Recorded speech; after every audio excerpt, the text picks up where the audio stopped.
Comparison price for Tuesday, March 11th, 2025, coming to you from the Nation Network studio, built by Arbor Lee here at the Historic Wall Center. In this program, a presentation of Bet365. Matt Sekeres alongside Blake Price, four-time Juno Award winner Mike Rogerson, hitting switches and conducting things. When you win for Junos, do you get a free ticket to the Junos when they come through town? Because the Junos are here in Vancouver. Are you going? Are you going to be feted? Like, is there any kind of... You have to buy your own trophies. Sounds very Canadian. We should get Bruce Allen on that file. Bruce makes things happen. Surrey Mitsubishi poll question today. Thank you, Mike. Have the Canucks shown Brock Boeser appropriate respect? You can vote yes, you can vote no. Do so at the Sekeres Price X and YouTube channels. This question inspired by the events of, well, mostly the last week. Right. Not one incident, though. No. Not one thing. No. I mean, for many, and look, Brock has a ton of fans here. Brock has a public here in BC and in Vancouver that wants him back. And so for that crowd, not having a contract done, lowball offer, comments like we're still evaluating him was disrespect enough for that crowd. Then you have the events of Friday where the Vancouver Canucks are simultaneously trying to trade, or were trying to trade Boeser, didn't find an offer that they liked. In fact, Patrick Allvin disparaged the offers that he did get on Brock Boeser and then pivoted to trying to re-sign him. He said the offers we're getting on this would make you... If I told you, I'd have to run out of the room. How does that reflect on the player? Right. And then Brock Boeser takes to the ice where he is not wearing a letter, which he had been this year. And it's not that Brock wasn't wearing a letter. It was that Marcus Pettersson, who has been here about a month, was wearing a letter. In combination with the timing. Mm-hmm. There are games where he hasn't worn a letter this year. There's been you're telling me the first time outside of the trade deadline, he's the first guy that doesn't wear the letter. So I can understand how people were reading into that. Yeah, I especially can understand for Brock Boeser fans, of which there are many, that the combination of the contract matter, the comments Friday, and then not wearing a letter was a bridge too far, a bridge to disrespect. I voted no, but mostly because of the Allvin comments. I think the Vancouver Canucks should hold the line on a contract extension. NHL business is ruthless. There are absolutely legitimate concerns about this player's pace and finishing. If they drop off from here, what's a 5, 6, 7 year deal going to look, even 8, going to look like? I completely support the Canucks holding the line on an extension and wanting Boeser at their price and their term. I think the letter brouhaha could have been easily cut off at the pass if Rick Tocchet uses any of his many media availabilities to tell people, hey, by the way, we're putting an A on Marcus Pettersson. We really like the job he's done as a leader since coming over here. So just so you know, you're going to see some guys who normally have A's who are not wearing A's. Derek Forbert will be wearing Comms 101, get out ahead of things. Right, exactly. So Comms 101. Yeah, I mean, there is no story. There is no there. And again, Rick can say that in a post-practice availability, at a morning skate. He can even tell it to Bachelor on the little coaches show that he does on the radio broadcast. even just slip it to the broadcaster, Shorty and DT. Hey, by the way, so-and-so.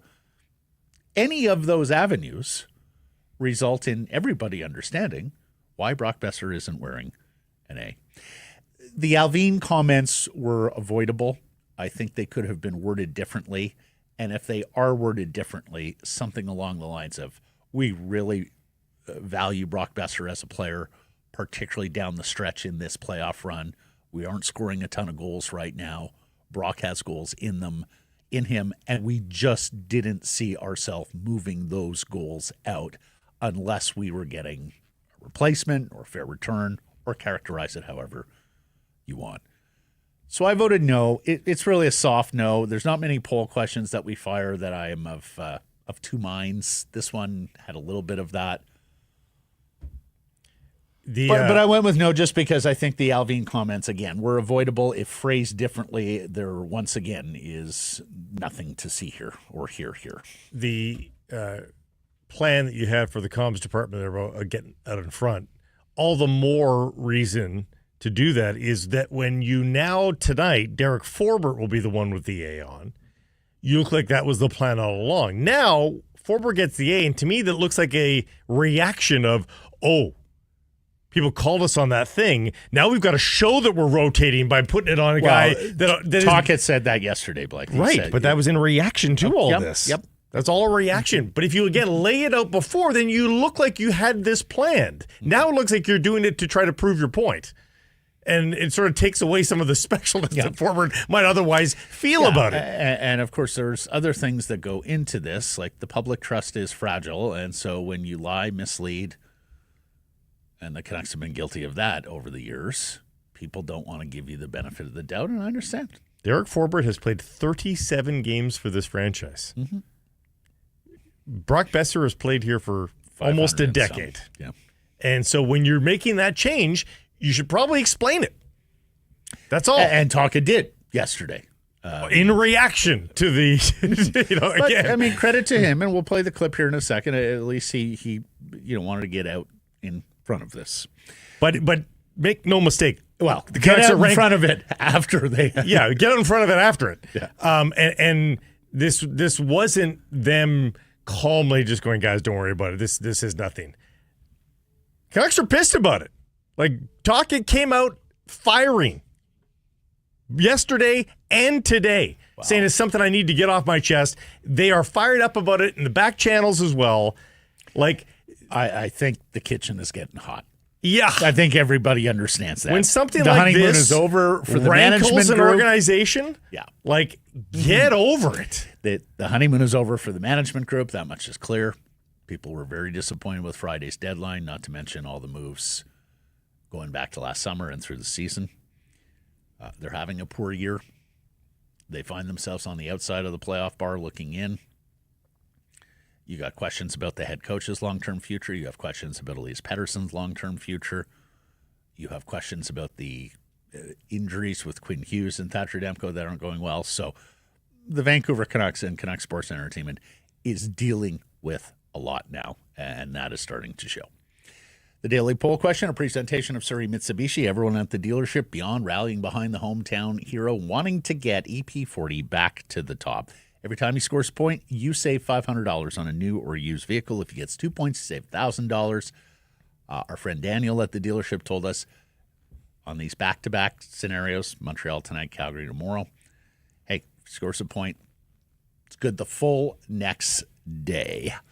That discount. You just got to mention Harrison Price. Time to cheer EP40 back to the top. Score more, save more, more value, more savings. Bring them any offer. Surrey Mitsubishi will beat it. Visit 13820 104th Avenue. On the poll question, you should notice as well. Did you vote yes or no?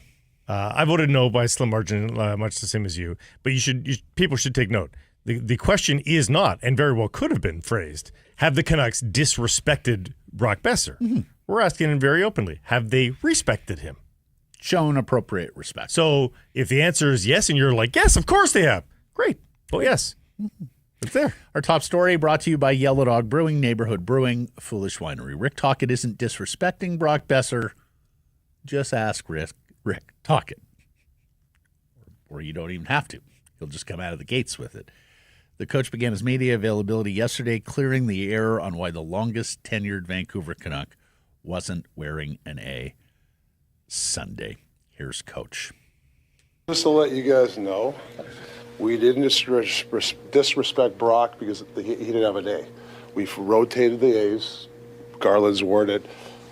Myers has worn it. Bess has worn a lot. Forbert could wear it. So we didn't disrespect an 8-year or 9-year guy here, which they're trying to cause problems. So just to let you guys know. So that's the reason why. And if you can ask Brock Boeser if he feels like Rick Tocchet disrespects him. Why did you want to get that off your chest? Because it's just a narrative that some guys try to cause crap all the time. And, we played a half-decent game last night. A couple of moments, I was talking to Ian about that we need some guys to do, which is, you guys all know that. And the first thing is, disrespecting Brock Boeser about a stupid A. So that's what you got to deal with sometimes. Makes it tough to talk to, not a lot of you guys, but some guys. So that's I got to get off my chest. First of all, I think that's the first third-person reference from this head coach during his tenure here. Both names, too. Rick Tocchet, Rick Tocchet. Secondly, this originated with a Farhan Lalji tweet, and then Farhan, who was in for Irf Ghaffar that night on Rink White, he and Jeff continued the conversation. Again, there were opportunities for the head coach or anyone with the Canucks to explain why this was. Prior to that, they weren't taken, and so this was the discussion that followed.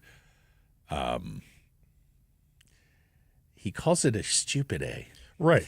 That's the other thing that stuck with me. Well, yeah, it's your tradition. It's your sports protocol. And funny, when don't put letters on players if you think it's stupid. When the situation suits, it's an honor and blah, blah, blah. But now it's a stupid A. Mm-hmm. And the whole reason why you're giving it to Marcus Patterson and Derek Forbert in the first place is to say, hey, guys, liked your leadership. So is this a stupid A or is it an honor? Yeah.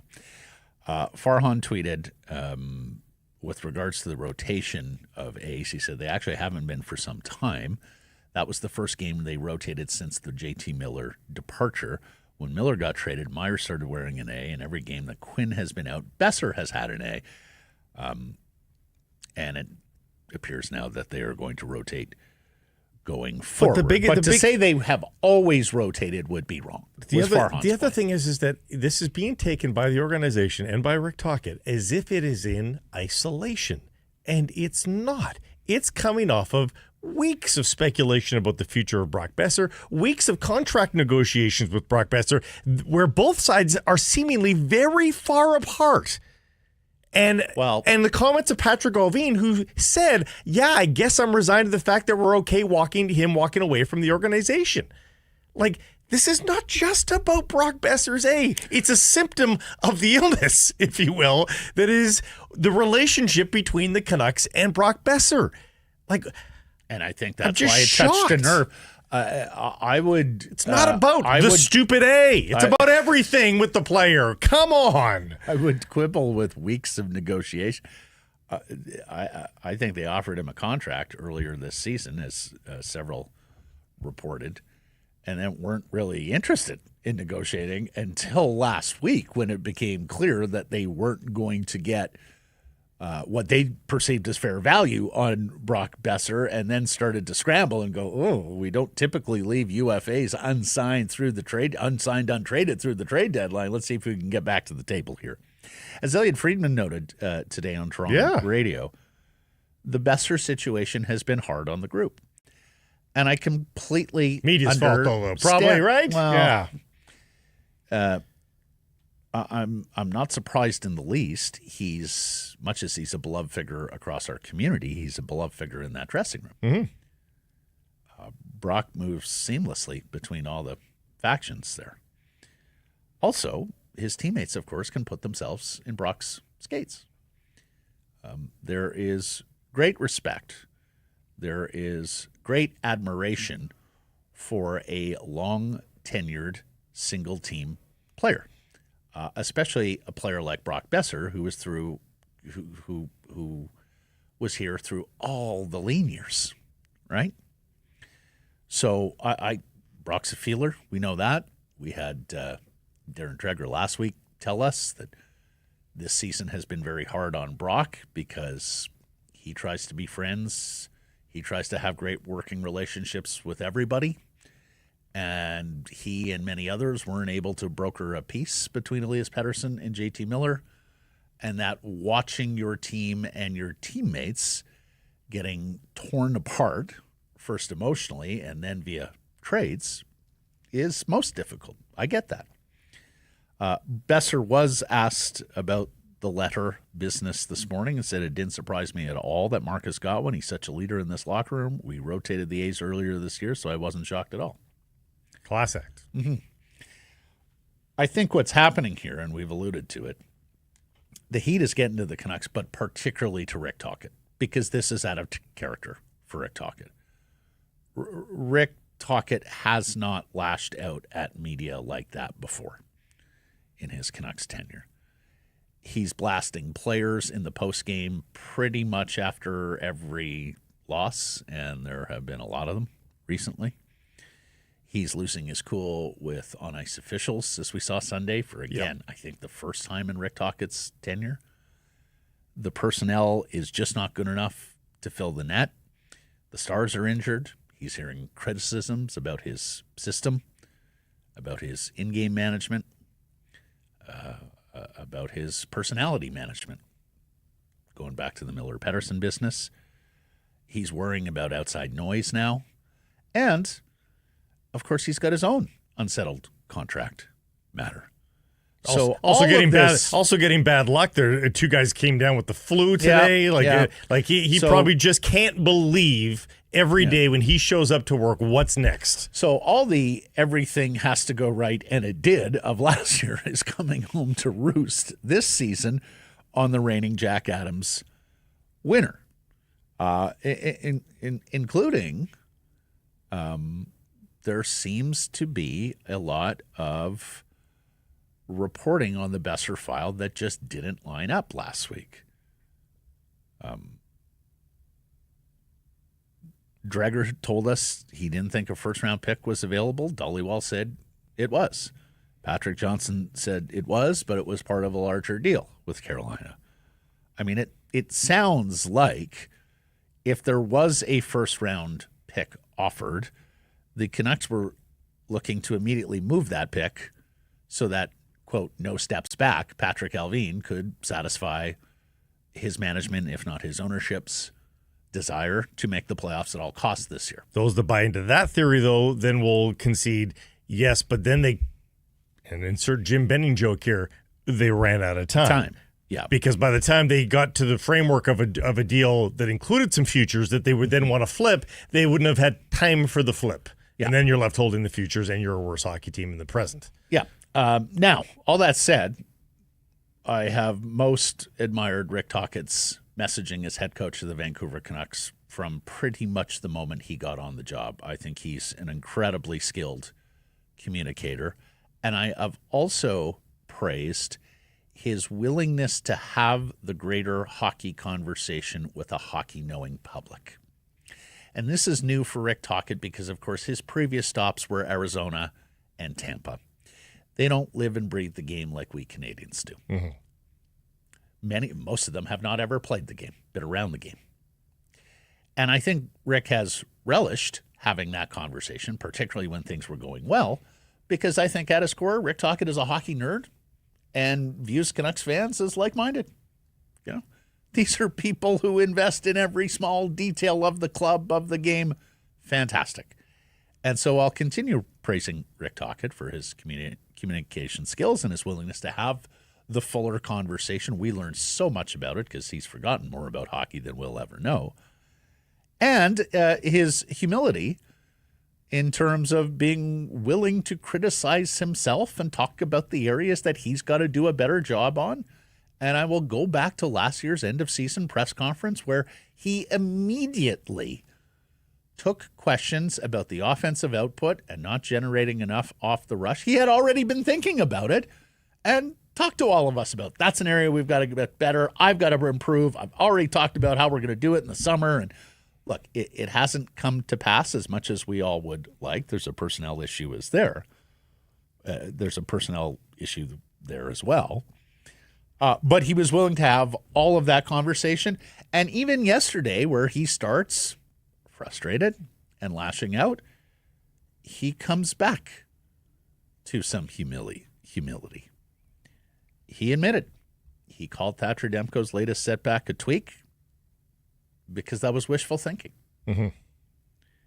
He said it was more than a tweak, and he should have known better given that this was a goaltender and not a player. And, of course, it was this goaltender who has had so many things go wrong physically.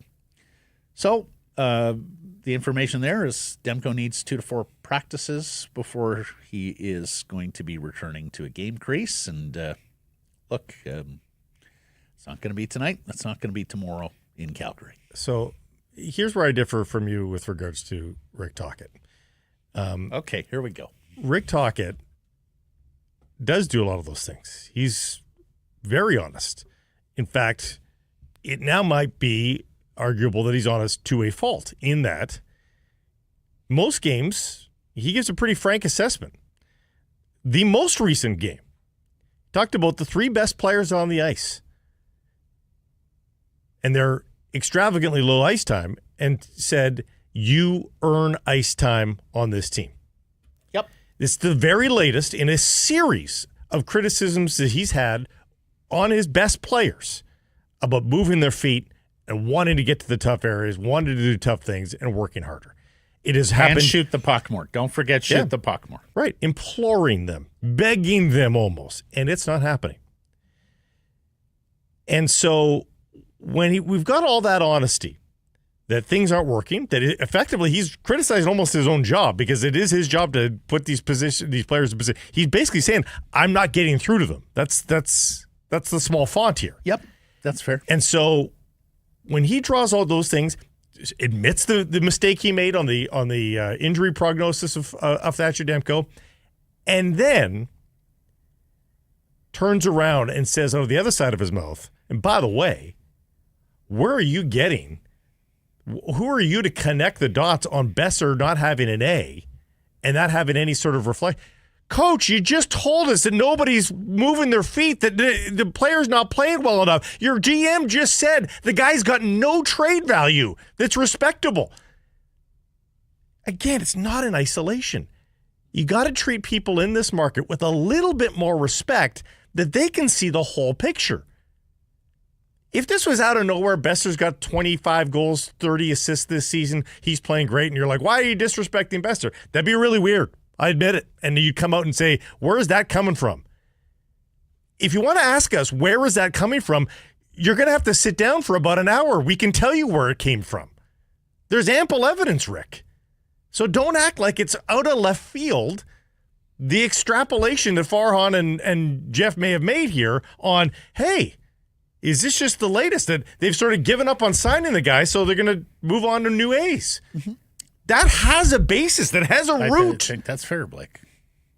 I don't disagree with and that. It's just a little bit insulting, I think, to the market and the media here of you don't think that we see what is happening here? And again, it might have been insulted. I'm not insulted in the least. Are you insulted? On behalf of my colleagues, yeah, a little bit. And again, there's the other things that people don't know that are happening that have me even more fired up about this. That may one day come to life. Like, honestly, I hope somebody writes a book here. This is looking more like the White House than it is Canucks Sports and Entertainment. Caroline Levitt's going to start the press conference tonight. Do you need a follow-up from Eddie Willis? He just wrote a book. Honestly, Ed Willis is going to have to write chapter 2. An addendum. He's going to have a partner writing. An epilogue.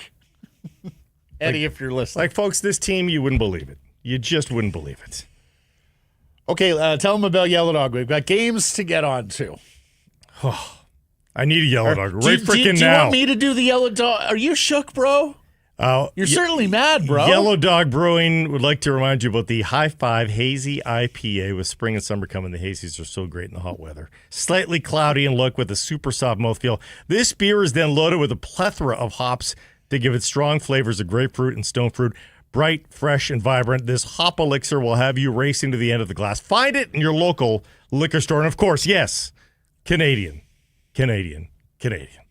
But do you hear people are shopping for other stuff in the stores, and if they see American stuff, they're putting it upside down? I heard Premier Eby say yesterday, in fact,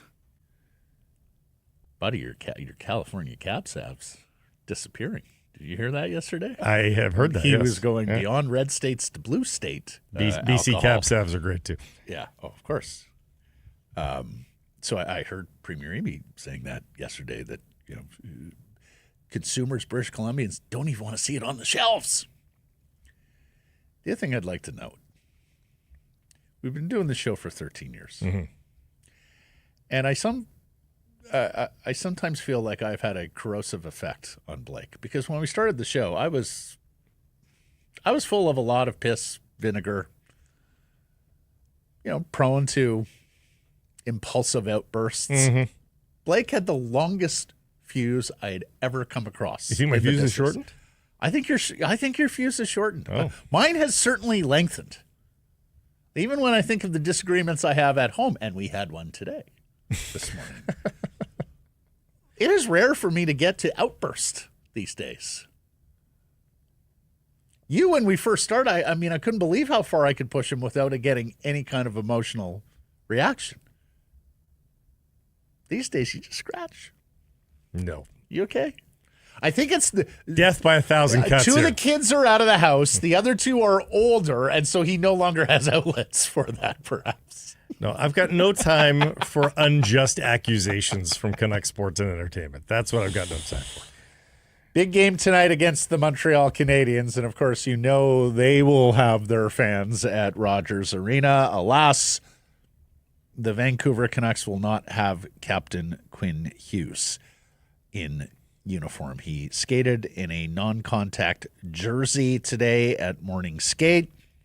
And as Blake has already mentioned, they have a flu running through the team. So defenseman Elias Pettersson and winger Drew O'Connor both had to leave morning skate.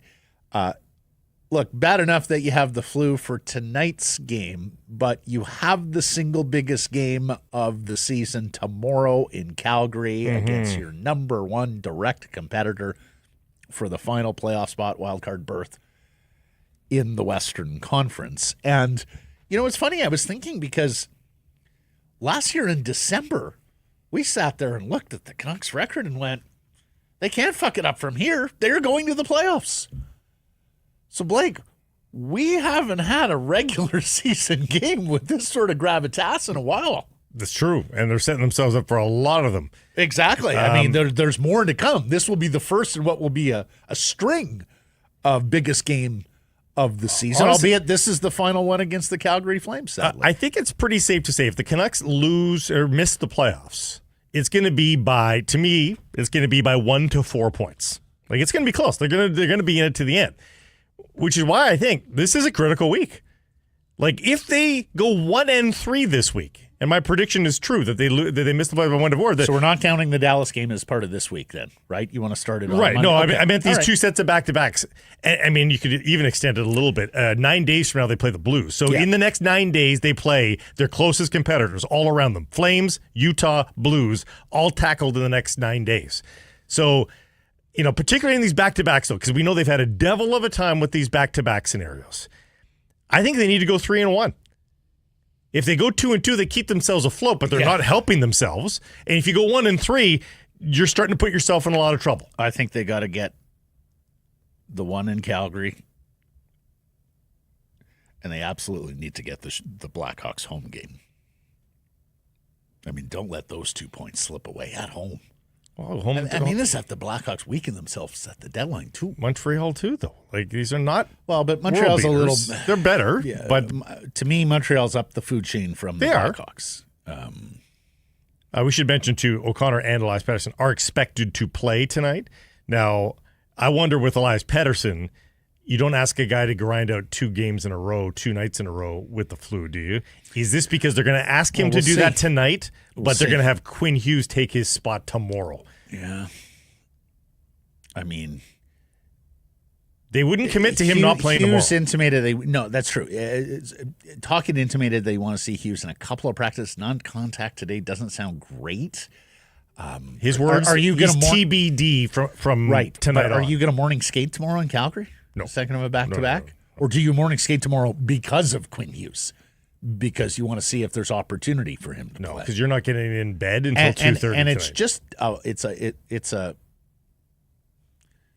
it's just a one-off flyaway here, right? Right, but you're losing in the hour in the flight. Fair enough. So you're not in your hotel room bed till 2:30. So my point is, are you making a decision tonight on whether he even goes on the trip? I think you get the report from the post-skate here.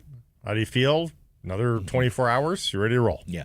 Then you would have 2 days off because here's the other thing, Blake. You drop him back in tomorrow, and he's got to play a back-to-back on the weekend, right? Mm-hmm.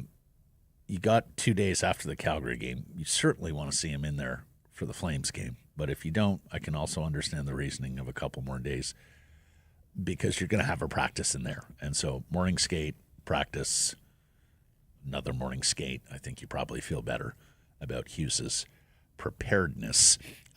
Speaking of O'Connor, he will play left wing alongside Elias Pettersson and Brock Boeser. Philip Hedl with Jake DeBrusk and Jonathan Lekramaki. Pius Suter in the middle between Nils Höglander and Kiefer Sherwood. And Teddy Bluger between Dakota Joshua and Connor Garland, a line that was so effective for the Vancouver Canucks last season, sort of calling it one of the best third lines in the league, the way they were going. But I got to say, we mentioned briefly yesterday, I want to come back to this. I hate Bluger with Garland right now. And that's not something I thought I would ever say based on what we saw last year where they were so effective. But God bless Teddy. He isn't much of a creator. You need goals. Connor Garland is one of your best goal scorers. I realize it's not a high bar, but take a look at this group. Where would Connor Garland rank in terms of a National Hockey League goal scorer amongst these forwards? Well, probably behind DeBrusk, Boeser, Pettersson on a good day, but I'm okay with it. Bluger's on a hot streak. He's got 2 points in his last 3 games. He's got an empty net goal, Blake. I mean, a hot streak. He's putting a puck in an empty net because he had 4 shots against the Dallas Stars. Okay. He's been a plus player the last 3 days. Yeah, no, Bluger has played very well. My point is, I don't think you can sit there and count on offense for Teddy Bluger. As we know, he's going to finish a very low percentage of his chances, and he's not going to create as a classic playmaking centerman for others. When that's a bang and crash line, when you've got JT Miller and Elias Pettersson anchoring scoring lines, I'm all for it. But you just don't have a lot of scoring. But I don't think it's bang and crash. I think they're trying to recreate the offense that line created a year and a half ago. In a bang and crash capacity, though. It's not like these guys are going to be weaving and drop passing. No, but that's to me, you're less like Rick Tocchet porn right there. Bang and crash hockey. That's what he wants to see. But part of their success last year is because teams had to play their best defensive units against the Pettersson line, against the Miller line. I mean, at this point, I think they're just trying to juice any offense out of anybody. Fair enough. Fair enough. And Bluger doesn't really play the offensive role. Bluger's just the safety valve on that line. It's got Joshua and Garland that form the offensive chemistry. But Joshua ain't the same guys last year either. No, but you're hoping he's finding that. Yeah, it's a hope. It's a lot of hope. But I mean, look at the lineup. You only have so many hopes. No, I know. And I don't mind the theory of DeBrusk and Lekramaki with Hedl. I don't either. I mean, it's deck chairs. I've never loved you Pettersson and Boeser together because there's not a ton of pace there. Although they have O'Connor, maybe like Burrows, he gets them to play with pace. Yeah. I almost would have preferred Garland with Suter and Höglander and play Sherwood with Bluger and Joshua. Get your bang and crash there. Wait 5 minutes, it'll happen. Yeah. Right. Blake, how about this? We had an NHL PED suspension yesterday. Defenseman Aaron Ekblad of the Florida Panthers suspended 20 games for a performance-enhancing substance. He will miss the first 2 games of the Stanley Cup playoffs. He took responsibility. He said, trying to recover from an injury, took something that he didn't check out clear medically on the front end, and so he accepts the punishment. I want to bring Mark Spector's tweet up here out of Sportsnet in Edmonton. As a former track Olympic writer, my question would be, how careless does one have to be to get caught using PEDs by a league that doesn't catch anyone ever? It's true. It's funny. I was with Spector in 2007. I forget what, we were in a media room together when Sean Hill received the very first ever NHL PED suspension. Do you remember Sean Hill? He was Carolina a big, Hurricanes, right? strapping defenseman. Islanders, Carolina, Ottawa. He played for a number of teams, but he was put together. And we got the news, and Spector looked at the media corps was there, and who did Sean Hill piss off to get this suspension? Mm-hmm. And we have talked about it many times in the past, Blake. The NHL doesn't have a PED problem when all these other sports were having PED problems. The last player suspended for PEDs in the NHL, did you see this? Do you know who it is? It's Nate Schmidt. Former Vancouver Canuck Nate Schmidt in 2018-19. Do you know how many players total have received PED suspensions from the National Hockey League since Sean Hill got that first one in 2007? I'm going to guess 5. 7. Yeah. 18 years, 7 PED suspensions. It's almost like they're not looking. It's almost like they have made a strategic business decision. We'll let baseball and other leagues fight the PED fight in the public. We'll take care of our business quietly. And I do wonder, who did Ekblad piss off? Okay, so while you're going down Conspiracy Boulevard. I have long been on Conspiracy Boulevard on this one because you tell me what differentiates hockey and hockey players and the money available and the competitiveness from athletes in every other elite sport. The answer is nothing. Let me ask you this. We just had the Four Nations face-off. Who was amongst the easiest names to come up with about defensemen that seemingly were snubbed by Hockey Canada? Aaron Ekblad. Now, he has been hurt. What team hurt recently just acquired a right-shot defenseman that can eat some minutes? Seth Jones. Did they know this was coming? Probably. Like, I wonder if it goes back weeks where somebody told Hockey Canada, don't take him. It's going to be a headache for you because of what's coming. Yeah. And I wonder if somebody gave the Panthers the head up of, this is going to come. You might want to address this before the trade deadline. Yeah. It just seems suspicious. But what seems suspicious, Blake, is only 7 guys caught in 18 years. Yeah, for sure. It's weird. It's really weird. Come on. I just can't buy that when these other sports were replete with this. When the scientists and the athletes got, no CTE, no steroid problem. It's amazing. The rest of the outside world. Yeah, exactly. Every other sport has these problems except for Gary's league. I'm shook. And lastly, a deadline tidbit left over here. Do you know who the biggest winner at NHL trade deadline was? Who? Carolina forward Jack Roslovic. Mikko Rantanen gets traded from Colorado to Carolina. Wears 96. Roslovic has 96. Mikko says, what can I do to get 96? Roslovic's like, well, a Rolex would do it. Sure enough. Mikko ponies up. Even though he didn't really seem like he wanted to be there or stay there very long. Yeah. Mikko ponies up the Rolex and then tells Carolina, I'm not going to sign with you. Gets moved. Roslovic's got his number back. He's got a Rolex. If you're Roslovic, do you offer the watch back? No. Mikko's making $12 million a year now, Blake. Mikko can afford the Rolex. I trolled people on Twitter, like, can anybody remember a sandwich season of numbers where you had your number all with the same team, you lost your number, and then you got it back. And no one could come up with any examples. Many examples of players that ultimately went back to an old number. and often with a different franchise. Same franchise, same season. This has to be one of a kind. It's very odd. It's very, very odd. Let's get to today's menu. It is brought to you by Greta. Greta, a fantastic spot to watch all the games, home and away. Steps from the stadium and the arena. Check out the great street food menu. Of course, the incredible arcade that encircles the bar. They got weekly drink specials. Find them at 50 West Cordova. Greta Bar. Let the games begin. We talking to John Shannon here and then Cam Robinson? Other way around. Cam and then John. Yes. Yeah. Cam, we ask everything he knows about what went into the Seinfeldian deadline for the Vancouver Canucks. Also talk about when this center problem gets solved for Vancouver.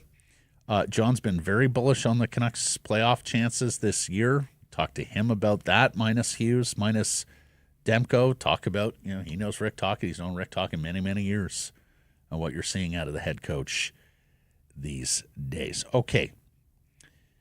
That's coming up on today's program. It is time now for our Bet365 bets of the day. We were both big losers yesterday.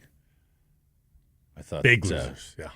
Yeah, Chapo was terrible versus Alcaraz. He was. I hesitate. Alcaraz is just that good too. Yeah, I had Utah beating the Leafs. They lost in overtime, so they got their point. Anyways, I'm going to hockey tonight and this Canucks game. And one of the things I love about going to a game live is you're able to sit there and put your own spot shadow on an individual player and follow them around for shift or shift to shift. Daniel and I were doing that with Jonathan Lekramaki Friday during the Wild game. And I think there's a smart, instinctive hockey player there who knows where to go, knows where the puck's going, knows where he needs to be, particularly in the offensive zone. And we've mentioned I like the line he's on tonight with DeBrusk and Hedl. So I'm going for the rookie. Jonathan Lekramaki is an anytime goal scorer paying plus 325. Everything in my being tells me the Whitecaps should not advance past Monterey tomorrow. I have no inside knowledge. This is me just I don't think that Jesper Sorensen's going to be dressing anywhere close to the A lineup. That's it. I think they're going to be prepping for Dallas. And I think that this has gone on long enough, if you will, this Champions Cup. I don't think they need a cluttered schedule going forward. Right.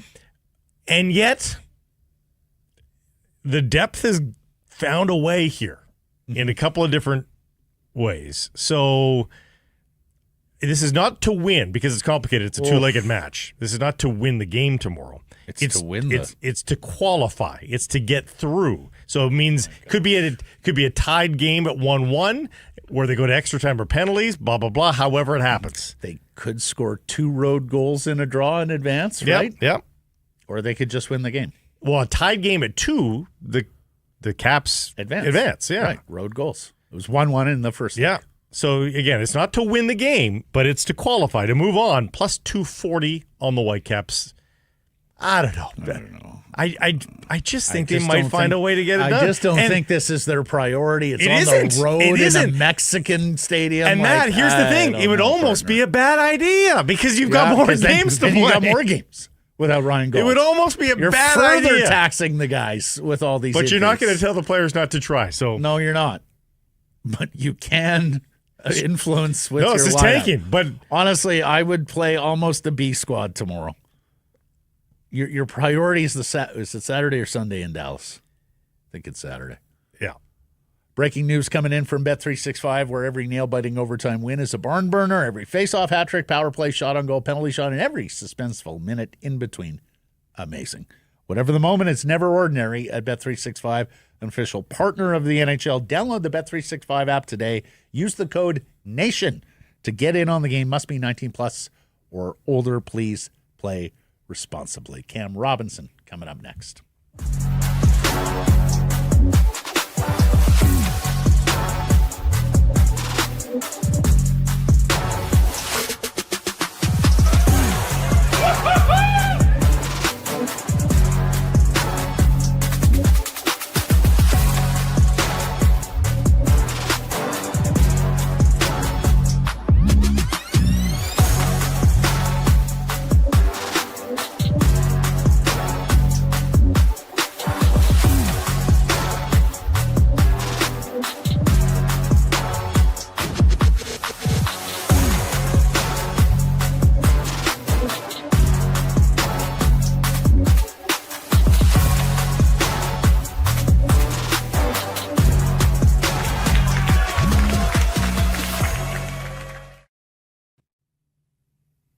So here's some price from the historic Wall Center.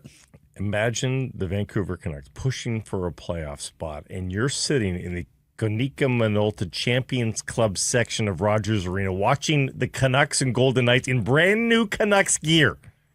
Could be you. Contest going right now, courtesy of your Pacific Toyota dealers. All you have to do, click on the link in our description or at CanucksArmy.com, and you can follow them at Toyota Pacific on Instagram and Facebook for your chance to enter. It's at Toyota Pacific. Contest open to residents of BC and the Yukon age of majority. And while we've got your attention on your Pacific Toyota dealers, go check out the BZ4X, the latest entry into the famed Toyota electric lineup. Go take it for a test drive. You can get up to $6,500 in rebates right now. Finance it from 3.29% APR for 36 months. ShopToyota.ca. You'll be living life in the HOV lane. Cam Robinson is the director of content for Elite Prospects. He joins us on Tuesdays, and this after a deadline about nothing. Cam, we sat there all day watching the Vancouver Canucks going, I wonder what they're going to... Are they going to sell? Are they going to improve slightly? Are they going to rip off a second rounder for a winger if they believe in it? None of it happened. Nothing. Your synopsis, sir, of what the Canucks did or didn't do. Yeah, not as successful as a show about nothing, hey? It didn't have the same cachet. Disappointing, I would say, and I think the fan base has expressed that. I'm sure the management group would agree. Disappointing, right? They had some lines in the water, they had some irons in the fire that didn't work out, and I think their plan coming in, and you know, this was told to me as well, is that they were planning to wait out the market, to wait for Mikko Rantanen to either be flipped or extended by Carolina, whatever direction that went, and then capitalize on the teams that missed out on the top free agent rental score with Brock Boeser. And I think that the part of it was how long it took Dallas to extend him, closed that window a lot for them. I think Brad Marchand being able to be had for a song at, cheap on the salary as well. And then, they didn't have enough time when Carolina circled back and offered up, the package that they had, that they, as far as I'm concerned, as far as I've been told, is that nothing was like agreed upon. It wasn't like, hey, we have this deal in place, let's do it. And do we have enough time to turn around and flip that first rounder or that player coming back, whether it was Kotkaniemi or what, to turn into something now? Because I don't think the Canucks were interested in moving Boeser for futures, right? They wanted to move him for futures and flip them for now player. And so when the clock kind of was inching towards midnight, that just didn't make sense for them. A guy like Suter, I think they overvalued maybe what he was going to be worth on the market. Really strong defensive player, has some goal scoring ability, but he is not big. He's not fast. He doesn't win a lot of faceoffs. He wasn't kind of a marquee player that teams look to add depth down the middle. He didn't fit the bill for a lot of teams, and I just don't think that there was very many good offers for him. I do think teams called about, Connor Garland, who has a year remaining on his deal. I think teams called about Tyler Myers because the defensive rental market was super light. We saw Columbus hold on to Dante Fabro and Ivan Provorov. I think that speaks volumes to where they are in their evolution. So I think they had opportunities to take hits out of the team and build something for next year and the year after that.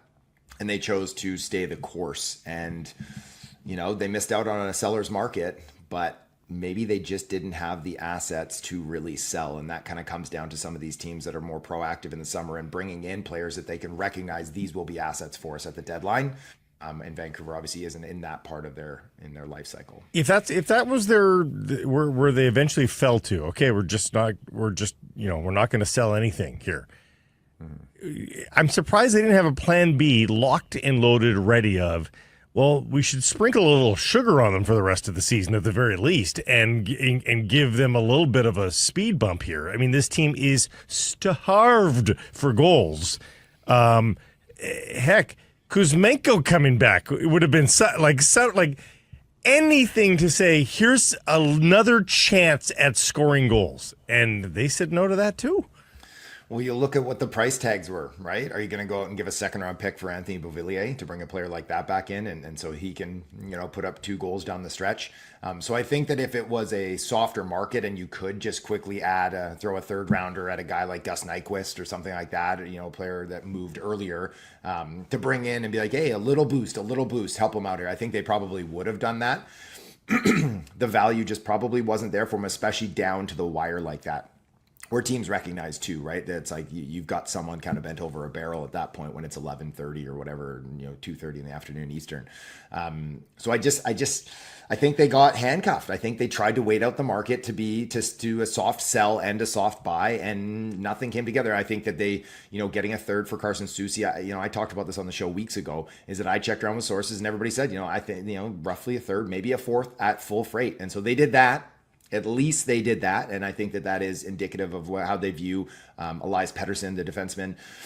That he's an NHLer and he should have a roster spot for this team right now and in the future. And so moving him out, at least they got a little bit of business done and opened up a spot for a young player. They're a younger team now overall.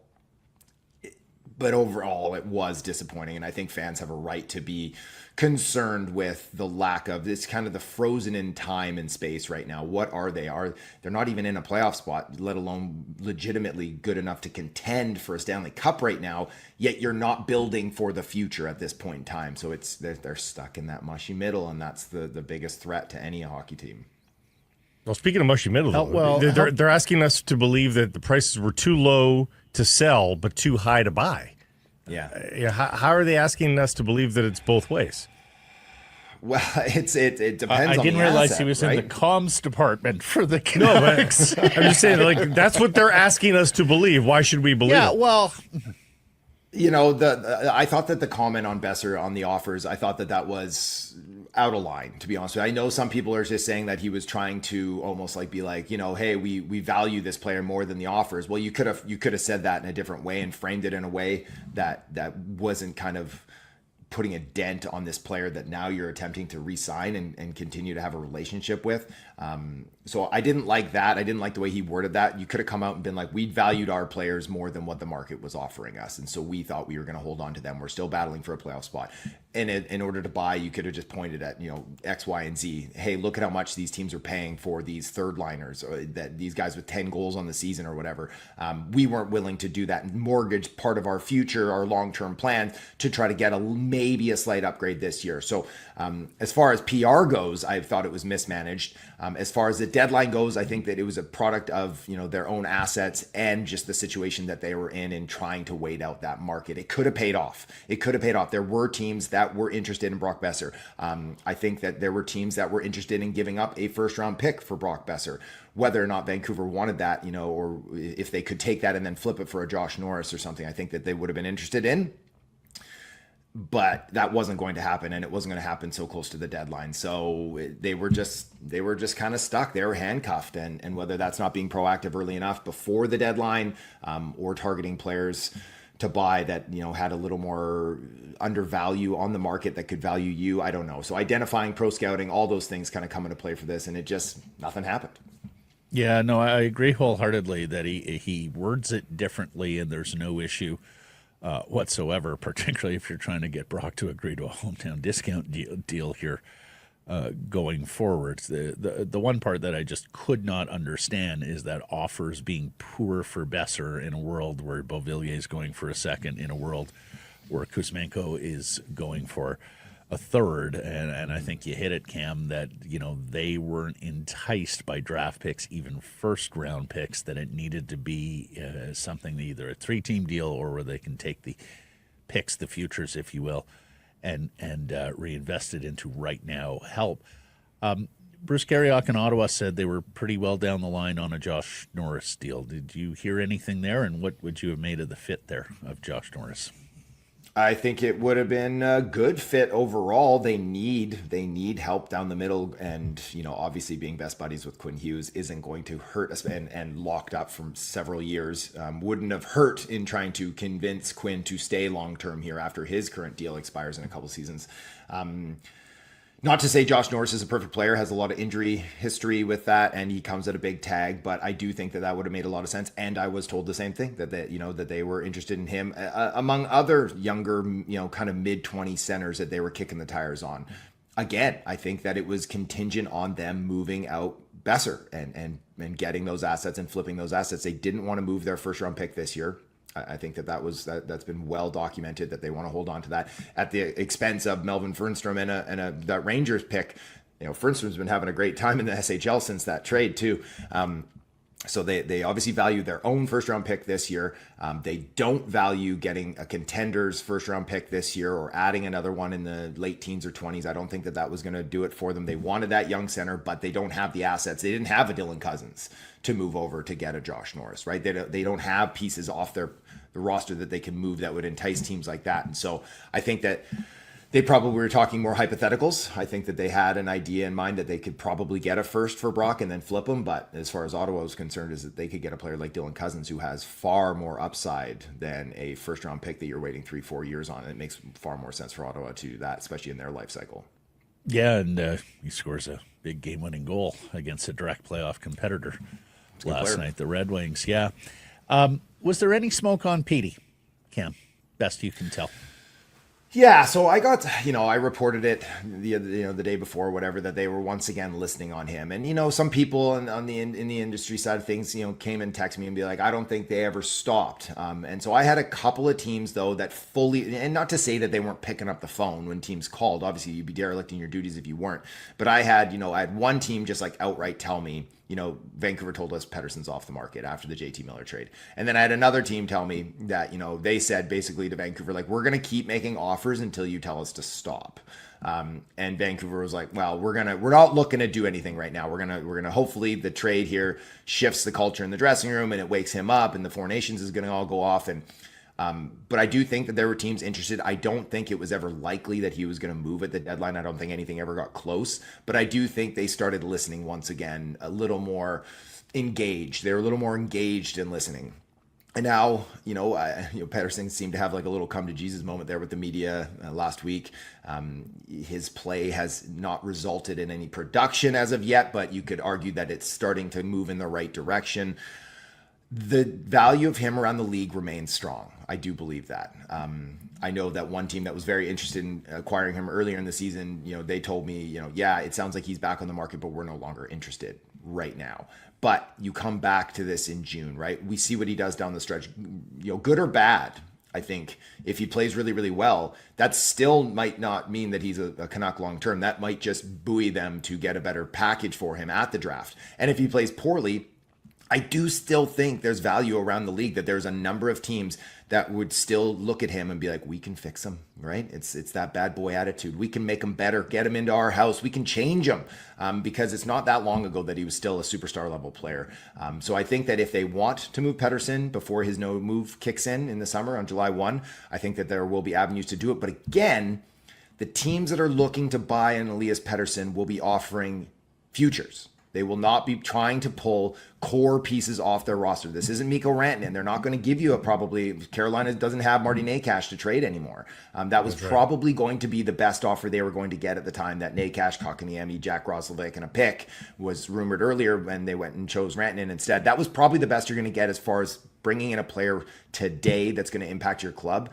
But could you move him to a team and get like a good young center like a Kent Johnson and a good young defenseman and maybe a pick, the guys that'll help you in 2028, 29? Yeah, I think you can. But is that going to be enough to keep Quinn Hughes around? Is that going to be enough to, change, or is that going to have to be that quick retool on the fly again if they decide to go that route, which I don't think they want to do.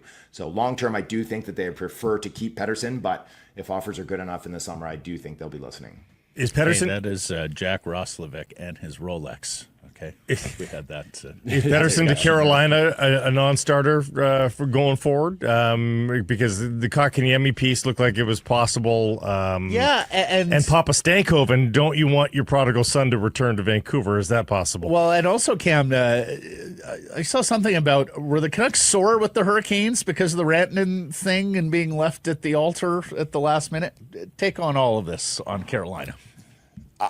I haven't been told that in any way that there was any bad blood. I think that, and Eric Tulsky's a straight shooter. I think that, and that's pretty clear, is that he, kind of the word around the campfire was that when he went to Vancouver and Colorado, it was an open book. It was, give me your best offer to acquire Miller, to acquire Pettersson, to acquire Rantanen, and then they decided. And I think that's very similar to how he operated with Rantanen when he reflipped him, that he went to Dallas, he went to Vegas, he went to Florida. He's like, give me your best offer for Mikko Rantanen, knowing full well that Rantanen was like, I'm only going to sign in 4 spots. I think he said the same thing, and Rantanen's like, I'm not going to extend in LA. The Kings were really interested. So I think he's very upfront about that, and it's hard to hold grudges when someone treats you, in a positive way like that. So I don't believe that was the case. No one's told me.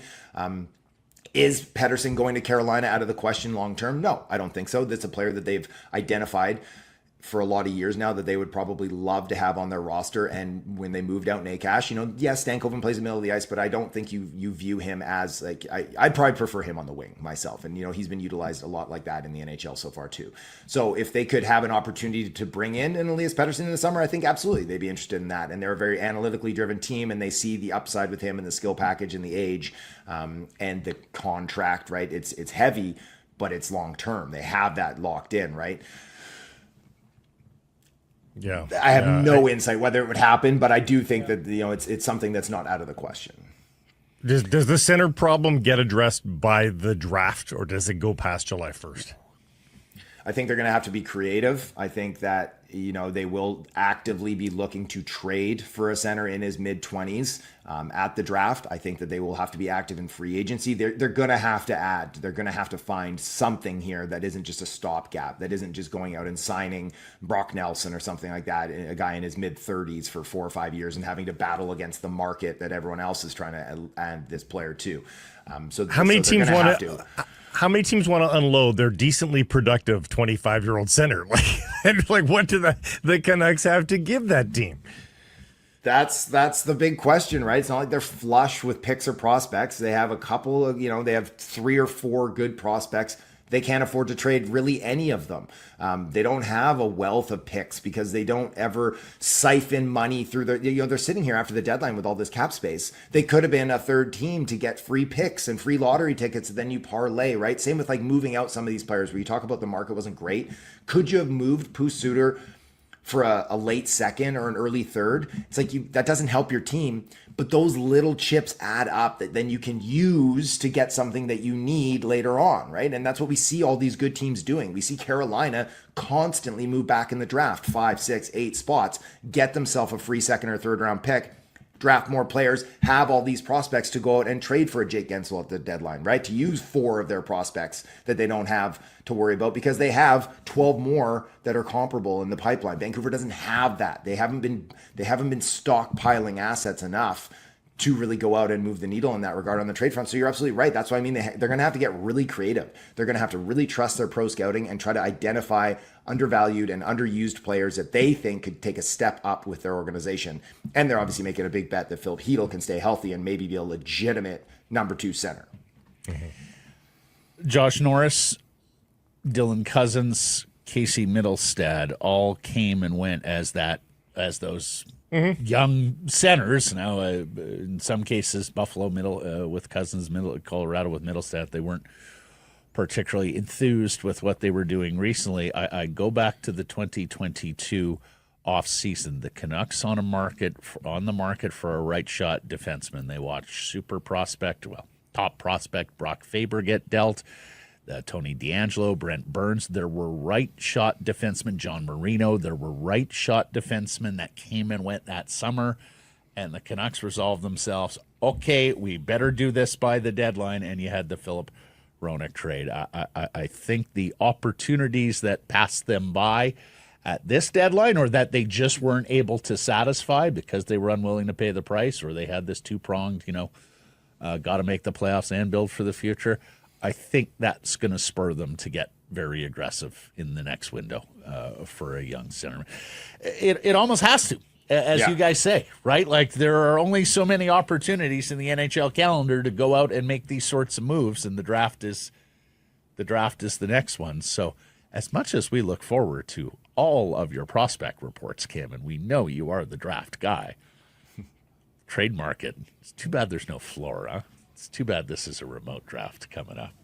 Would have loved to have watched the activity around the Canucks table at this. Hey, I got a little something for you. I did have someone whisper to me that maybe this is a one and done on the remote draft. Maybe, just maybe it's a one and done, and we might get back. So fingers crossed in that regard. Because of pushback from whom though? Well, it's Yzerman, the guys who don't like being in public, doing all this business that have forced this, and apparently a lot of teams agreed with them. But you look at it big picture. That's the one thing the NHL draft had that the other big sports don't, right? Is everybody in one's area? Is when one GM goes and grabs another GM and they walk over to the sideboards and they're whispering. That's great theater, intrigue, drama. Yeah, but they don't draft. I had a couple GMs, one in particular in Vegas at the Sphere. Day one wasn't even done and said to me, already regretting our decision to vote against this, in the future. Like, and I was like, is it too late? Can we already pull the trigger? But, like someone brought up the point, like, is that, there are some factions that are interested in it being in Montreal. It used to be in Montreal every year, right? Every year. To potentially have it in Montreal every second year, something like that. And then Vegas and Montreal. Year. That would be great. Or maybe you do a three city combo where it's Vegas, Montreal. Give it to Utah. Vegas, Montreal. Give it to whoever. Right. Like, right. Whatever it is, I would love it to be a one and done. I'll be in LA to check it out anyways this year just to see how it goes. But yeah, hopefully we can get it all back together in the future. And we look forward to your work there as well as your work with us each and every Tuesday. Thank you, Cam Robinson. Cheers, boys. If you are struggling with things like managing stress, anxiety, relationships, or divorce, reach out to the counselors at Advanced Counseling. Book your free initial consultation today at advancedcounseling.ca. Sick Harrison Price from the Historic Wall Center. And you know that spring is around the corner when it's time to roll up to win at Tim Hortons. It is the first, never mind what the groundhog does, roll up to win. Your first sign of spring. Download the app today. Turn that coffee run, especially the second one, that you're just kind of be like, I'm really tired. I don't want to have to go. When you turn it into a free coffee, a free donut, $1,000 in racket and cash prizes, maybe a vacation from Sell Off Vacations, or you turn it into a 2025 Volkswagen ID Buzz, well, it all becomes worth it, doesn't it? Being a little bit tired in the afternoon, not such a bad thing. Roll up to win at Tim's. It's on now. Get swiping only till March 23rd. Rules apply. Canada only. No purchase necessary. Visit the Tim's app for details. From one Canadian institution to another, here is John Shannon, the former executive producer of Hockey Night in Canada. One of us should be in an institution. That's what. Host 100% Hockey, the most famous man from Oliver, British Columbia. How are you, Mr. Shannon? Living the dream today, boys. Spring has sprung in Ontario. Oh, good. Yeah, finally got there for you. I heard it was getting hot. I saw some Ontarians grumbling about my golfing photos of a couple of weeks ago. So I contemplated wearing shorts to Costco today. That's how good it was. Oh, wow. Brave on both fronts. Going to Costco in the first place. No, and Costco, I love the $700 club. It's fantastic. That's actually light for me, believe it or not. Well, you make more money than I do now, Blake. No, I just have more mouths than you do. That's all. My dad's pretty old. He doesn't hear as well as he used to. But if the word Costco is uttered near him, he instantly recoils and gets grumpy. My wife hates going to Costco with me because people still recognize me every once in a while. And so it drives her nuts that I go to Costco and people say, oh, I love the show. How's the Bobcat doing? That type of thing. Yep. It's happened to me big as with well. The blue hairs at Costco. That's what I can tell you right now. Me too. I'm sitting there contemplating the jumbo tub of salsa, and someone comes over and says, love the show. Yeah. All right. What's your synopsis, sir, of what the Canucks did or didn't do? Because they didn't go Costco shopping. They went to the corner store and decided on nothing. They were so quiet last week that you felt that there was absolutely something big going on. That's just the way Jimmy and to a lesser extent Patrick work is that they pounce on you. If they haven't done it before, like the middle of January, they pounce on you with something big. Quite frankly, there was just, to me, as I understand it, they couldn't afford to trade Boeser without getting a goal scorer back, because they've already lost one goal scorer in JT Miller, and they needed to find a place where those goals were going to come from. So if you trade Boeser, you're down two of your, in theory, top four goal scorers, and that's a problem. John, do you believe it was Jim and Patrick deciding we have to make the playoffs even if it costs us in terms of adding future assets, or do you think they were responding to a mandate from ownership? I think it was the consensus of the group. How's that? I do think with the great steps forward this organization made last year, propelled this team to believe that they were going to be back in that same situation, if not farther, this year. Mm-hmm. So I think there's a bit of stubbornness in that, I don't see anything wrong with the stubbornness to say, hey, listen, we're good enough to make the playoffs. And quite frankly, guys, if everybody becomes healthy and the goaltending returns to what we expect it to be, this is a win and get in, or get in and win league. Get in and win league. And if you think you can get a wild card spot and then, make a trek to the conference final, then God bless you. I do think that, do I think Francesco wanted to make the playoffs? Yeah, I do. I think he wants to make the playoffs every year. I also think that Jim and Patrick want to make the playoffs too. It's not a 100-game season, though, and Quinn Hughes is in a non-contact jersey, and Demko's not even practicing. So it's I agree. If there was more runway left, you could take the optimist side of things, and if it's pre-deadline, again, reason for optimism to add. But with all those factors, man, it does not look promising for these Canucks. And I do wonder what management is thinking about their imminent future here, because the world was their oyster right up until, even after they lost and were eliminated in the playoffs last year. You go that deep, you're feeling pretty good about life. Mm-hmm. So much has gone wrong this season. So far away from where they were a year ago, both in the standings and just in roster makeup. Do you think that they, in their heart of hearts, think that this team can win as early as next season? Define. I'm not trying to be evasive. Challenge what they did last year. At least I do. I do. I also think that they're going to find a way to use some of those extra dollars in the offseason too. When you have, if you can imagine, I would say that your five best players, you trade one of them, the other one has had a horrific year. Your best defenseman is now injured. Your number one goaltender's injured, and it is an unbelievable domino of problems that this team had this year. And your 40 goal scorer can't score right now either.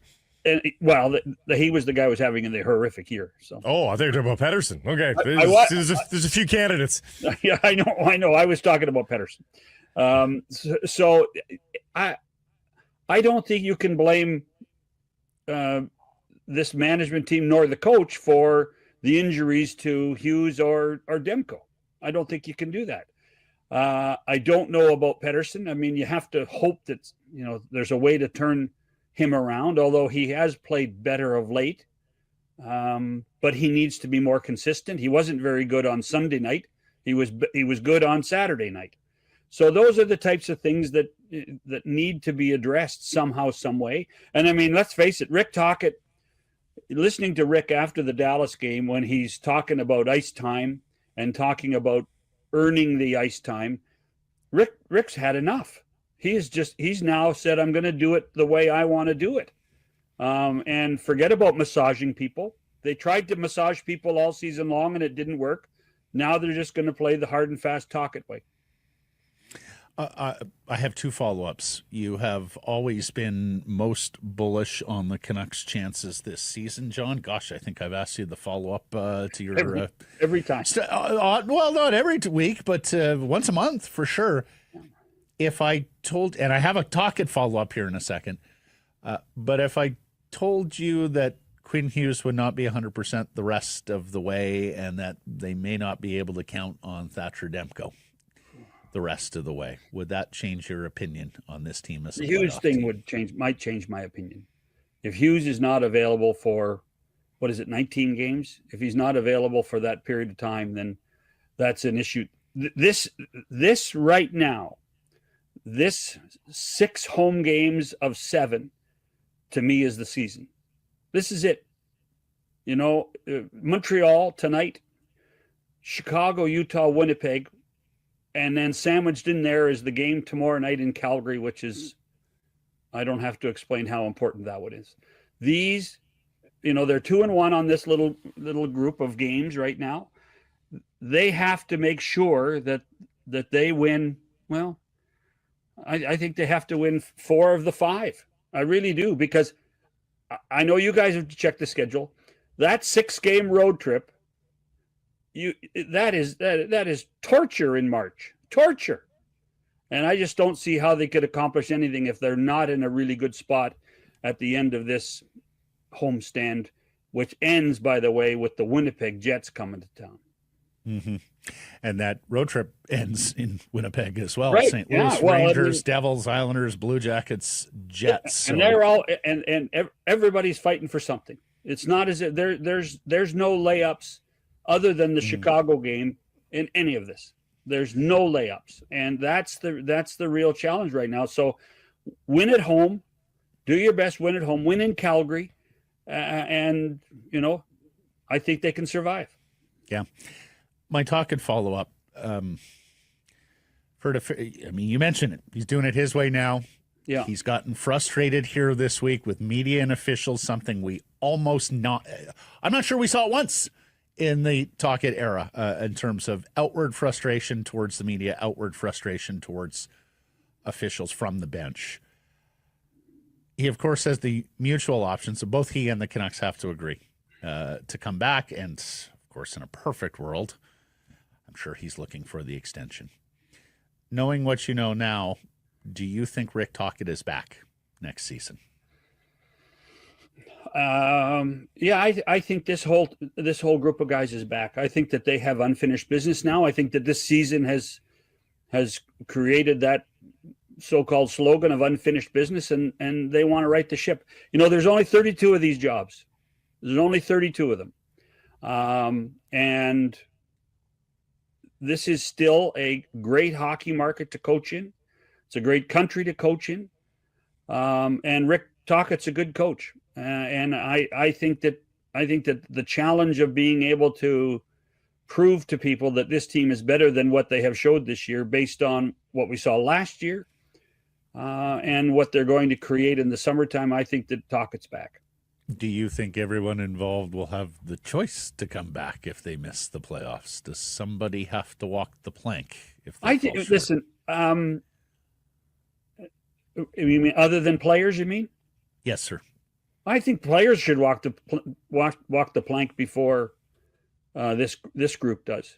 I really do. I think that the onus has been on the players, and the players have not responded as well as they should have. I mean, I don't want to drag up the Pedersen-Miller thing before, but we're dealing with adults. Stop it. Let's do it right, and manage it properly within the room. Solve the problems. JT, but we're not hearing about any issues in New York. We're not. And if the Rangers do have a chance to make the playoffs, a lot of it's on the back of JT Miller. So I'm one of those guys that I think that the onus is on the players, and I'm starting to believe in what Rick said after the game against Dallas. But this is, at some point, the players have to take responsibility. Rick Tocchet doesn't have hair to go gray, but he's got a little bit of that pre and post Obama. Remember the before and after photos of him coming into office and leaving? I feel like there's a little bit of that with Rick Tocchet here after the year that he's had. And of course, we've made the point. He makes very close to what he would make as a head coach on TV, I'm sure, and he stays undefeated for the entire season. I think you're probably talking about half the amount of money that he would make on TV. He won't be struggling, though, is more my point. No. These guys don't have to work again in their lives. What are you talking about? He's picking fights with the media here lately. Like it's I wonder. Actually, Blake, let me ask you a question. Yeah. And I love Vancouver. I do. I do. It's in my blood still. What coach never picked a fight with the media after a while? Tell me one guy. Even Bruce used to get mad every once in a while. I was going to say, Bruce and Paul Maurice are the two guys who come to mind. Willie Desjardins wouldn't dare. Willie Desjardins wouldn't have dared. That doesn't mean he wasn't ticked off. Oh, no, for sure. But he didn't pick a fight. When you're picking a fight with the media, it means your nerve is exposed. It means you can't control yourself because of your emotion getting too high. And you're sick and tired of bad questions. Well, that's that too, Blake. And there are a lot of bad questions. Oh, my God. Asking why Brock Boeser wasn't wearing an A is not a bad question. After years of seeing him in an A. That's not a bad question. And that's what ticked him off last time out. And he was still thinking about the next day. He has to begin the press conference talking about it. Like, these are the kind of things, as an NHL head coach, they have to be water off your back. You can't get consumed by it. I think there are times, Blake, I think Vancouver might be the toughest place to work in the National Hockey League because of the proactive nature of the media. I really do. I think it's. I used to say Montreal, but Marty seems to have managed Montreal really well, and so I just think that there are times when you're right, the nerves get frayed, and you get ticked off. And I think you have to respect that as well, that they care as much as anybody else. But there are times when you're trying to stay focused on the job at hand, and the job at hand is winning, not necessarily who has an A. It's just when we see a dumpster fire rolling down the street, we're going to call it such. And this year has been a dumpster fire rolling down the street. I don't know how we ask media not to point that out. And it just. We don't. Nobody. I don't think anybody's questioned that part. No. Well, but you're saying don't ask quite. It's been a terrible season. There's going to be some hard questions asked of this team. And the fact that they react like they do, it's out of our control. Rick knows that. Sure he does. Yeah, I mean. He just hates losing too.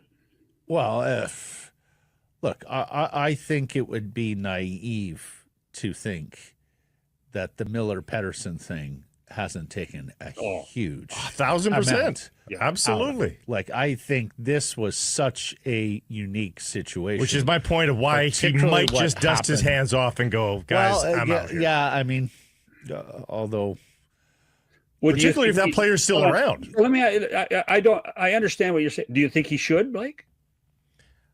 No. Do you want him to be the coach of the Vancouver Canucks next year? Well, I have concerns about his coaching for sure, about his style.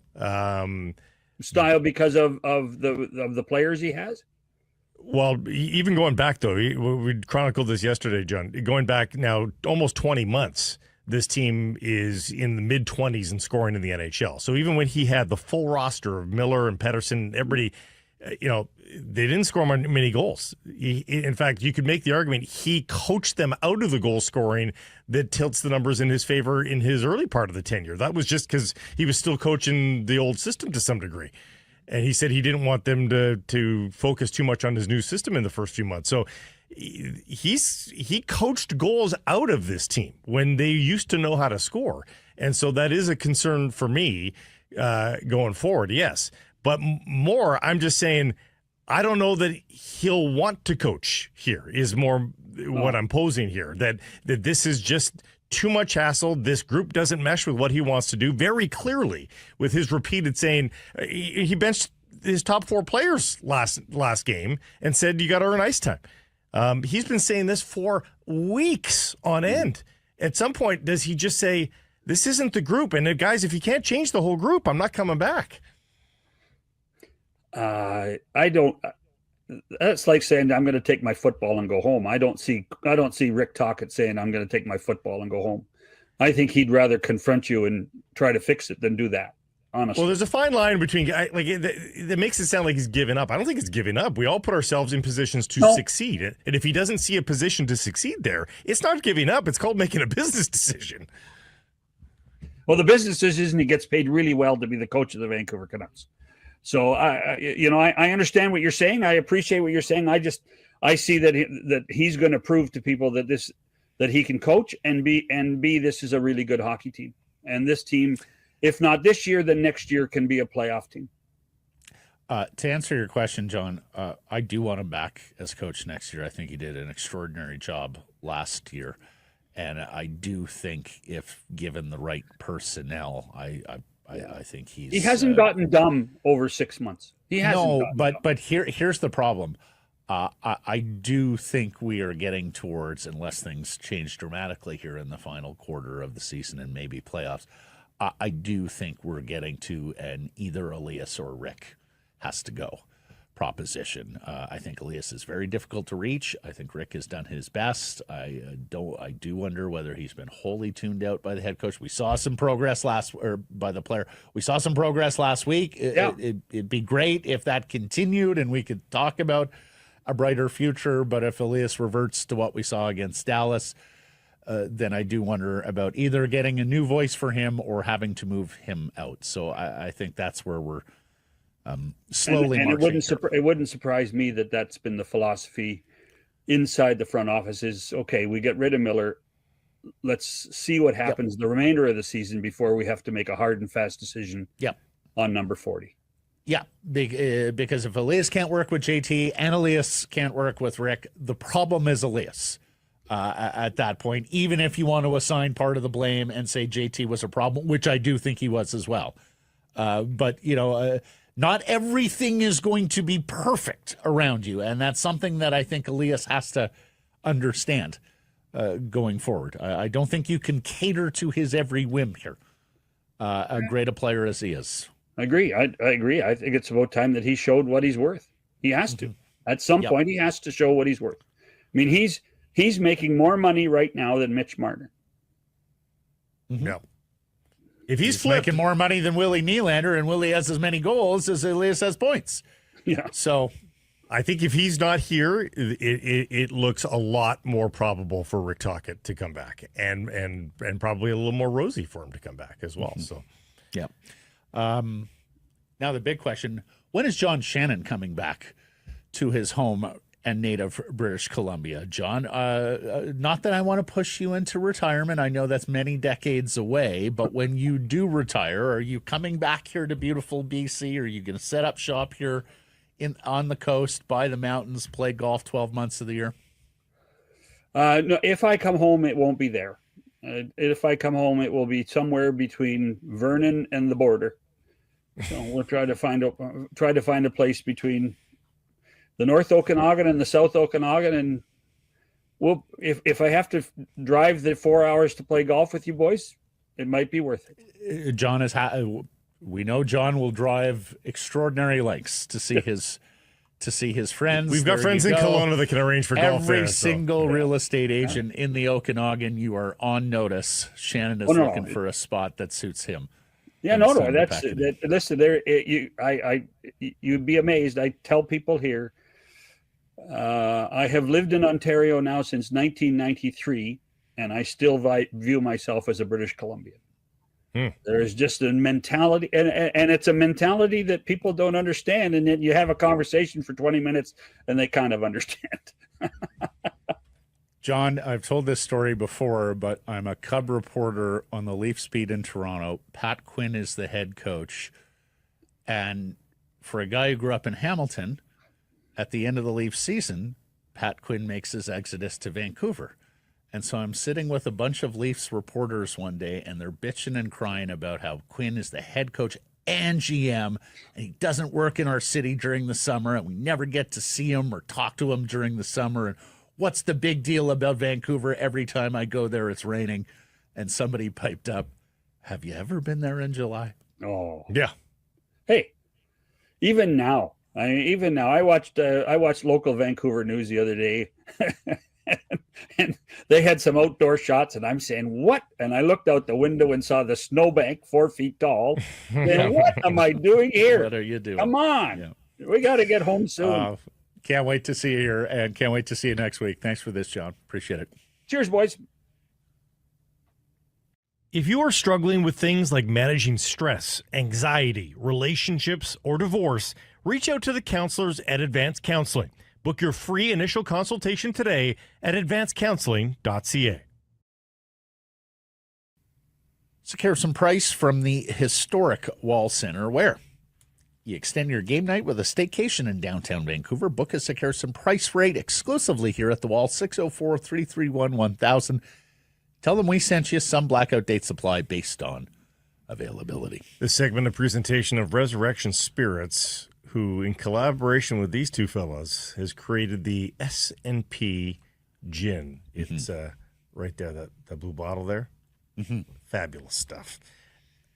It's perfect for the upcoming spring and summer G&T season, or, hey, little ice. Neat. Well, however you like. Use the code S&P. Use the ampersand sign, S&P. Get $5 off. Check it out at resurrectionspirits.ca. It's only around for a limited time, so once the bottles are gone, they're gone. Get this collector's edition. Yes. Of S&P Gin from Resurrection Spirits. My mother is very excited about this. She is the G&T drinker in our family. But I've told her there better be some tonic in there. You're too old to be shooting that neat. Sunday with the G&T in the sun? Yes. Perfect. The sun is sort of... Yeah. So we have the news on Ryan Gauld, Whitecaps franchise player. He's gone for a few weeks with a left knee capsule sprain. That sounds painful. I don't know what it is, but it sounds descriptive of what we saw. It very much was, actually. It looks like he jammed his kneecap. It sure did. Yeah. It wasn't a turf issue, was it? Well, I mean, no one has said this, but if you look at the injuries of all, Nelson, Adekubi, and Gauld, and if those that have watched this show know, we, for the most part, have said the turf is fine. It's not great. It's not comfortable to play on, but it's fine. We haven't seen injuries, really, from the Whitecaps because of it. Is this 3 injuries in, 3 weeks because of the turf? If that's the case, the Whitecaps have to go to BC Place and say, we need new turf. I'm sorry, that's unsustainable. If you're experiencing that degree of injury that can be attributed Adekubi and Gauld both look like the studs jam into the turf and don't release. Meanwhile, congratulations, Brian White. He has made the U.S. men's national team for the upcoming international window. He was on the long list, and we thought, okay, well, that's nice. We'll don't really expect to see him, but one of just 2 forwards playing here in North America, so he battled some pretty stiff competition to make it. There's only 4 North American players, outfield players that are on the team. So congratulations to Brian. He continues to just every time he's doubted, he continues to prove people wrong, and he's off to another. And people might say, he's made the national team before. He's always made it in the January window. The January window is generally the developmental window, if you will, for the U.S. men's national team. There'll be a few of the regulars there, but it's often just MLS guys or others. And he's never made the full-fledged, hey, this is a big deal game kind of team, and he has just done that. So congrats. Blake, I know very little about lacrosse or the Vancouver Warriors, but what I do know is giving up a cache of draft picks to improve a poor to mediocre team in the here and now, that's very on brand for Canucks sports and entertainment. A massive, massive deal from the Warriors yesterday. They give up a player and 3 picks to the Calgary Roughnecks for Coquitlam's Christian Del Bianco, the 2023 NLL League MVP. He's one of only 2 goalies to ever win MVP in the NLL. Teddy Jenner, our buddy. And, of course, Teddy Jenner and Brad Challoner, we worked with both of them at 1040. They're the broadcast crew on TSN, call the games. Teddy tells me he's no worse than the 1A best goalie in the world, that they needed to do something to boost their playoff hopes. and that this player is going to help them, Del Bianco, for this season and beyond. The Warriors are 5-7, fourth from the bottom in league standings. They're one game out of the final playoff spot with 3 teams to jump. The criticism here from those who know the Warriors and lacrosse is that this is once again a sagging offensive unit in Vancouver, and nothing was done to address that. So they're going to play Rick Tocchet lacrosse, Blake. They're going to try and win games 5-4, 6-5, whatever the equivalent of a 2-1 hockey game. It sounds like this was quite a soap opera in NLL circles. Yes. This Del Bianco. And it actually forced me down the rabbit hole of his career and what's been happening. And well, he announced in November that his intention was to put more focus on his family and his off-the-floor endeavors. Of course, these players often have careers that run parallel to their NLL life. So it sounded like he was looking for it. Teddy tells me he's going to play every game here. He says I think he'll play every game here until he retires, where that was not necessarily the case in Calgary. Anyways, go Warriors. It's funny because it seems every time I tune in to watch a Warriors game, it happened a few weeks ago, the same weekend as Rugby Sevens here. And I'm flipping around the dial. I'm like, oh, there's the Warriors game. There's Teddy. There's Brad. And so I sit there and I watch, and I think they put up 5 goals or whatnot. And I text them later. I'm like, guys, every single time I tune in to watch the Warriors, they're not scoring. And they go, it's so crazy that it seemingly it aligns every time. You have the big broadcast from Vancouver. They just don't score goals. Every time I've watched it, they've gotten stapled too. Like not only are they not scoring, it's usually a pretty lopsided score. And again, that's just my anecdotal. Well, because here's the thing, there is due criticism to levy against the Canucks, the Lions, the Whitecaps, the Giants. You want to go further, but the Warriors are the team that are the most losing in the community. Yeah. They don't ever make the playoffs. Or if they do, they're quickly dispatched. So got to make the playoffs. Well, at the very least, love the aggressiveness sitting one game out of the playoff spot. Seahawks yesterday got younger, cheaper, stronger arm at quarterback. At the moment we're recording this, they haven't done much since. They had a reserve offensive lineman, Josh Jones, from Baltimore. Never have I seen so many fan bases sweating their offensive guard situation. But that is the case down the I-5, and it has been elsewhere around the league. Chicago, Philly, Minnesota. Guard-needy teams who have made big moves. Minnesota loading up a couple of former Pro Bowl defensive tackles, Jonathan Allen, Javon Hargrave. They got a guard and center combo from Indianapolis, Ryan Kelly, Will Fries. They've re-signed their cornerback, Byron Murphy. Shouldn't the Seahawks be refurbishing their offensive line? That's what everyone is saying. All sorts of time. There are guards out there. Go get a guard. I think the Seahawks feel good about the tackles if Lucas is healthy at right tackle, but the interior of that offensive line needs a lot of work. They need a center too. You have to try to replicate the circumstances to which Sam Darnold excelled in last year. Right. Whatever gave him that time and space and replicate it. Minnesota had a good offensive line. They added the tackle Cam Robinson from Jacksonville, not our Cam Robinson. At the deadline, Seattle's got to get busy here. Other teams around the league busy. Philadelphia trades the safety, Gardner Johnson, to Houston for the guard, Kenyon Green. So Minnesota signed a guard. Chicago traded for 2. Philadelphia traded for 1. The exodus continues in San Francisco. Oh, my goodness.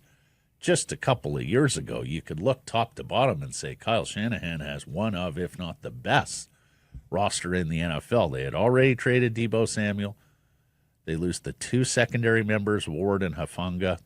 They lose Dre Greenlaw, who's been such a good linebacker for them in free agency. Moore and Banks, the offensive lineman. Now Jusic, the fullback, who has been such a big part of that Kyle Shanahan offense. Look, Rams still look pretty good. We'll see if the Cardinals can take the next step. But if Darnold plays like he played last year, the NFC West is gettable for the Seahawks. Wild card is gettable. And then on the quarterback front, Justin Fields to the Jets, and then former Giant Daniel Jones to Indianapolis. I was concerned there for a few minutes last night. I saw Ryan Divish, baseball writer in Seattle, mention that longtime play-by-play man who's just such a gracious, wonderful person, Rick Riz, got hit with a foul ball on the radio booth. He was in enough pain that the broadcast had to go to commercial for a few minutes. Pretty large lump on the back of his head. That's interesting. They hit him in the back of the head. He must have turned. Knocked him to the ground. He was apparently on the ground trying to recover from the jolt and instructing his partner, Gary Hill, to take over the play-by-play call. Needless to say, a lot of concern for Rick Riz, the institution down there in Seattle. I'm guessing that's concussion protocol. He's all right. That's concussion protocol, though, Rick. Take a few weeks off. It's only preseason, man. You've got time to get healthy. Anyways, glad to hear Rick is okay. Poll question results, Surrey Mitsubishi poll question results from Monday. Who was most responsible for the Canucks' lack of goals, Rick Tocchet or the players? Who did the people vote for here, Blake? People voted for the players. Indeed. Percentage? 68. Jim, feels like it's a roster construction issue, and by roster construction, I mean how everything has been constructed to end up here. We considered putting management as an answer on the poll, and frankly, reading the comments, we should have. Somebody said we were in malpractice for not, because a lot of you would have voted that. So our bad. No Nucks Given says, Rick Tocchet, people blaming the players don't know how the system works. Drew says, Tocchet's system is not conducive to offense, but that being said, I still lay the blame on the players. They are always deferring to point shots and not crashing the net nearly enough. I see. Again, I saw the players as a vote for management as well, because if you don't think the players are good enough, that's on management. Errors and omissions, self-reporting here. I wondered if Mikko Rantanen would play his first game with the Dallas Stars in Vancouver. No, he did make it to the Saturday game against Edmonton for the Stars. Anything to self-report? Anything in the inbox there? There was. We have already. I'm putting the lack of management as a poll choice yesterday on errors and omissions as well, for the record. Okay. Yerke had one, didn't he? Oh, wow. Maybe it was a couple days ago. We'll get to Yerke tomorrow. He's got so many. Yeah, exactly. Thank you for listening, joining us connecting from with Friday. The show. Apparently, I said Eric Branson had been traded to rather than away from the Rangers. There we go.